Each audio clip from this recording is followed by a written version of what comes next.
Welcome to episode 2. Today we will actually be preparing to launch, finally, for our first patrol. We will be patrolling Sector AM7 through Bravo Echo 3, which is located off to the west of England. Now, I've selected to take the course, as I've mentioned earlier, through the English Channel. The reason for this is that there will be a larger number of contacts that I could potentially sink on my way to the patrol zone. However, there is also the biggest threat, the airbase here. Airbases are one of the largest threats in the game, simply because it's really hard to shoot down a aircraft using only a single 1.1 inch flak, especially one that only has a 20 round magazine. And so it's better to just dive and slip away. However, in this case, we will be flying right past it. And we will be using our electric engines and being underwater in order to try to slip past. Now, I've currently got the game paused, you can see by the white outline I've got around this, but I'll introduce you to some of the map tools. So, you can move the map by clicking and dragging with the left mouse button, and you can set a course by clicking the right mouse button. In this case, we will be heading to our patrol sector. You typically want to find a point that is very low or very high on your patrol sector, so that way you can set up a proper patrol route, so that way you can cover as much ground as possible. But we'll get to that shortly. If you hold the shift key, you're able to alter a second set of your course, where if you just hit the right click button, it will just set that course to that location. One of the really neat things about this is that every time you pass one of these nodes where you've hit shift before right clicking, or whenever your ship alters course, you will hear a bell. Now, I typically do a hydrophone check every time I hear the bell, which I set to a distance of 55 nautical or 50 nautical miles. 50 to 55 nautical miles. That way, I've got enough time to reach out. However, you may also want to set it to basically do a hydrophone check every hour or have a regular rate of submerging. So that way you can let's say you have a contact. I'm going to use another tool. Let's say you have a contact here, right? And you detect them right over here. You detect them from this point. Well, if you have a steady force where you are going in a straight line, and you hear them from farther away, but still directly off your 90 degrees, you know, in the time that it takes you to travel 50 nautical miles, which again is based off of your speed, that it took the contact to travel 34 nautical miles, meaning that the contact is slower, and you would have a lot easier of a time catching it, because you're traveling faster than them.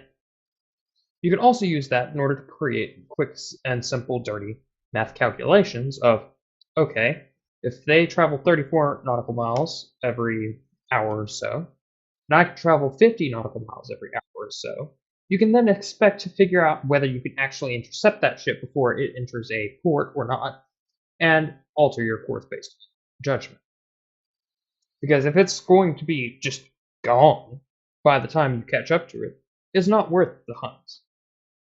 However, if it's an easy prey, then you're going to have all field day. So, typically, how I run things is I would prepare my boat to have a course to get out, and then I would set a 50 nautical mile increments.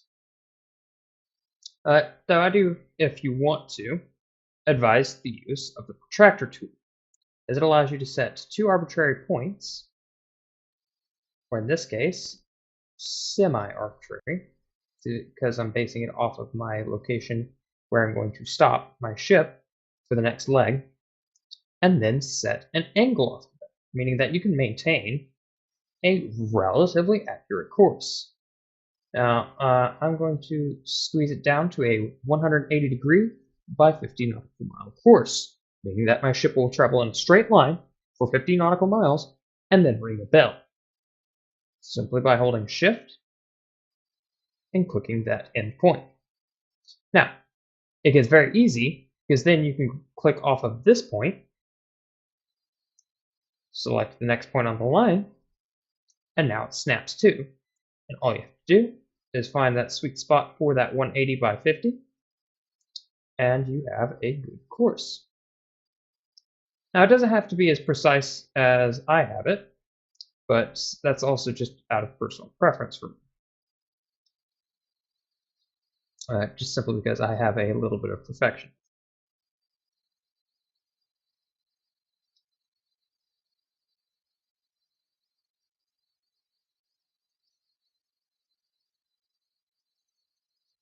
Okay, this is starting to annoy. There, 50 nautical miles by 180 degrees. You then can right-click out of the tool and continue on your way. You also have the bearing tool, which allows you to click a point and gather a bearing off of that point. This is very useful for determining the bearing of your ship off of north, as the bearing tool defaults to true north. However, it can also be used in the case of an enemy ship. So let's say that there was a ship that was heading along bearing 90. If you were to attack it from above, you would be coming off of bearing 30 and would be at their angle on bow of 210. Next up, we have the ruler tool. It allows you to measure the distance between 2 points.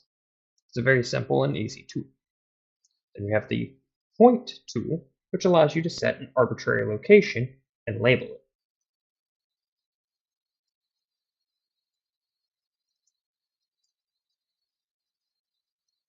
Lastly, you have the eraser tool, which allows you to delete distance.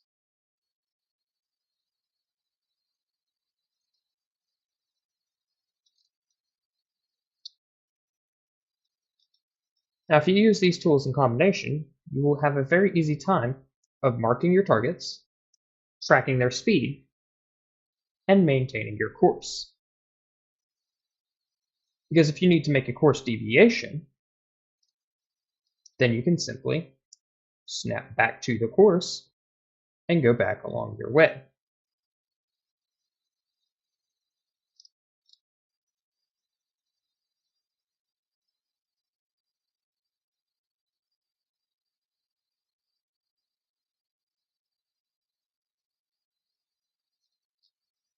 Now, the next step is to go to your telegraph and set the speed.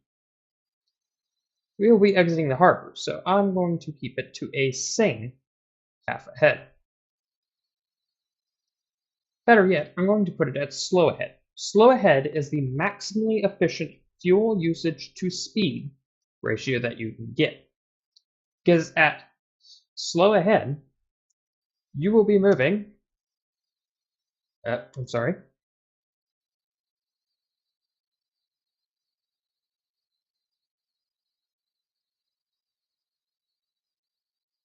Did I accidentally call for a resupply earlier? Yes, I accidentally called for a resupply while I'm at base. Goofiness aside,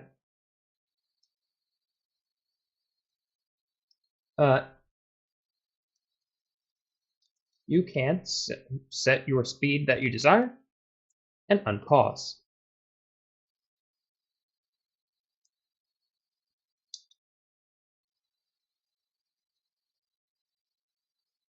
Now you can see the ship is starting to move and we have properly undocked from the facility.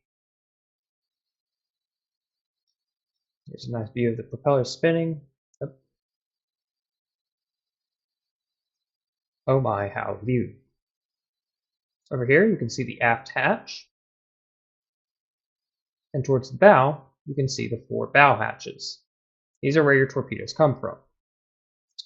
If I remember correctly, they can fire along a very wide angle. These torpedoes can turn on a dime. However, they're not perfect. If you fire a torpedo from the bow, it obviously can't snake back 180 degrees. It simply doesn't have enough range to do so effectively. Now, as we're exiting port, I would like to point out that your crew, if you have set a course in the map mode, will try their best to maintain that course. In this case, what will happen is our ship will move forward until we reach that lock up there, at which point the lock will open, allow us in, and our crew will stop the ship until the lock is passed. Other doors will open, and the ship will pass out into the open seas. Very nice.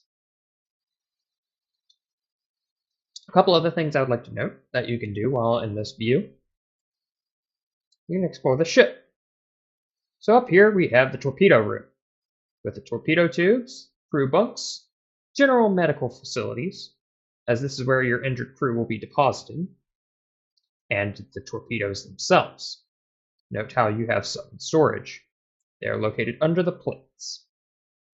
Now, with this torpedo here, it's currently undergoing maintenance, where the engineer is making sure that the torpedo is warmed and all of that its systems are properly kept, so that way that torpedo doesn't go and hit something but fail to detonate. Very important. You always want to keep your torpedoes well maintained before you launch an attack. In the next half compartment, you have the electrical boxes. These allow you to shut down certain sections of your ship's electrical grid, which you can also do by clicking this electrical button in the box, here by the bow torpedo room marker. You can also seal compartments by the button beside that, which is very useful in the event of a flood when you don't have replacement parts. You also have your item storage over here in the cabin. In this case, it only contains my breathing apparatus that I bought earlier. Your officers will sleep in this compartment, where they can also play card games and generally operate the hydrophone and radio stations. The radio has 3 loud areas: here, here, and sometimes in the upper mast. It might have been patched out since. In the command room is your critical instrumentation. You have your steering and your depth steer station. You have your map. You have your periscopes here and here. You have your gyro compass, your echo sounder, your pump, your depth valves, which are used to control your ballast tank. And then in the next compartment, you have secondary electrical wiring systems, crew quarters, and the galley. The galley also has access to your storage room, which is where the spare ammunition, parts, and medkits are kept. You can throw items overboard, but I don't recommend doing so at this time. You can store items in the ventilation system, but currently, since we do not have the potassium collectors, I don't have anything I want to put in there. Here's the access to the flat gun, deck gun, and the galley itself. You can transfer food and the like, but it will require a crew to manually move them between these items and the storage room. However, you can freely move items inside the storage room. Moving along, over here is your ventilation system. Turning it on enables you to increase the amount of airflow throughout the submarine. Nominally, when you are on the surface, you gain 6,000 per minute, as I mentioned in the previous video. Here, you can see my engineer operating the engines. Having an engineer operating the engines enables you to move up to speed 4. If you have a crew member attached to him, done so by going to the officer's profile down here in the bottom of the screen and clicking this green button, it enables you to go all the way up to full speed. To be advised, though, that drains your fuel like nobody's business. Only use it when you need to. Now, if you add 2 extra crew members, they reduce the fuel usage by 30% when attached to the engineer on the engines. This also applies to the electric engines, which we'll get to in a second. The diesel engines are rather noisy and produce a lot of smoke, as shown over here. That smoke is very visible, and enemy ships will spot it. However, if you unlock an upgrade for your engineer, where he goes to his officer training school while at port, he can upgrade to be able to run the engines without smoke, or when you unlock the snorkel, with reduced smoke visibility. The snorkel will be covered later, because it's not currently important to your campaign. Now, the faster your crew is able to react to your captain's orders is operated by how many crew members is arranged there. This is because the engines are a difficult to maintain system, especially in the early 1939. Or, I guess, late 1939. Either way, this is very early in World War II, and these engines are loud, slow, and not exactly the best. That being said, precision German engineering here does enable you to get away with quite a bit with these engines. They only require lubricant if you really push them, and lubricant can be bought in the warehouse earlier. However, I do not plan on abusing my diesel engines that much, and U-48 is a very reliable vessel.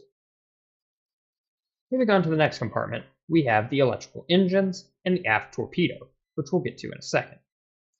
The electrical engines, here and on the opposite side here, they're not currently visible because of the cutaway, allow you silent-ish running. I say silent-ish running because this is no Red October. These still are electric engines. However, they are much quieter than the diesel engines, and they don't produce smoke, and they also allow you to get away with certain things that may or may not be realistic. Because what you can do is you can run your diesel engines and then switch to your electric engines on the surface. This allows you to extend your fuel range by quite a bit. However, the electric engines are very slow compared to the diesel engines.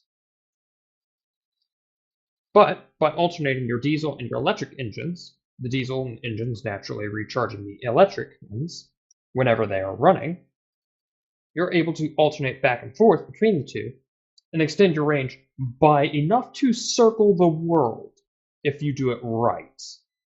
But that requires a lot of careful management, having proper engineer placement, and scheduling your shifts in order to make that happen. Next up, we have the stern torpedoes. You have one in the bottom, underneath the panels on the floor, and one that is in the tube, or in this case, being maintained. Beside that are the two compressors. The diesel compressor, which uses fuel in order to refill your air using air from inside the submarine's pressure hull, or the electric one, which uses electricity to do the same. Up in the mast, or the con tower, or however you want to call it, you have a few critical components. The attack periscope, which is the best spotting equipment you can use in the game. It allows you to raise the visual height from your waterline to about 10 meters or so in total, because from here, it's about 4.5 meters from sea level. You're able to raise the periscope up 6 meters from that height. And that's how you get that 10 meter extra visual, 10 meter height of extra visual range. That visual range allows you to spot further, but it's generally inefficient to try to have a guy on your periscope in order to try to spot things when you're on the surface. I generally rely upon the cruise mentioned in the UZO. Additionally, you have your torpedo firing controls. And especially over here, you have the torpedo calculator. I'm going to be honest, operating using this thing is not the easiest. You kind of have to know what you're doing in order to operate the torpedo calculator. Now, I have done it before, and I can give a tutorial later on its operations.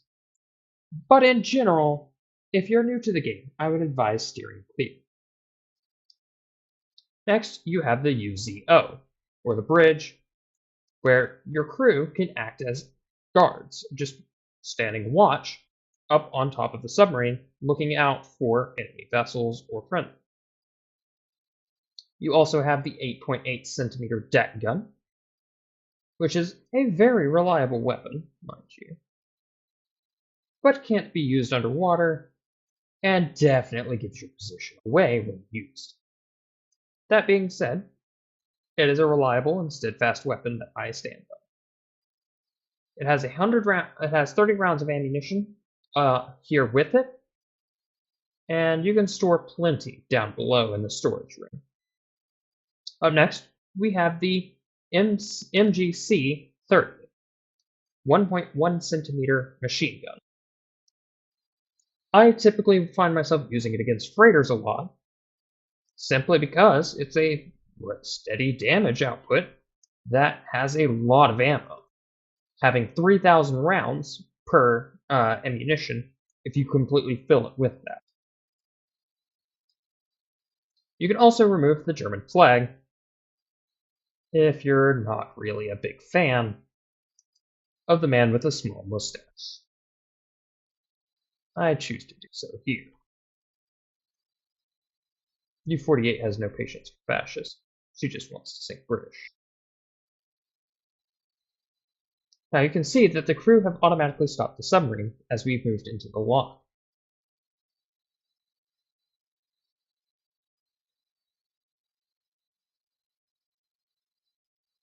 Good, we got that dirty flag down.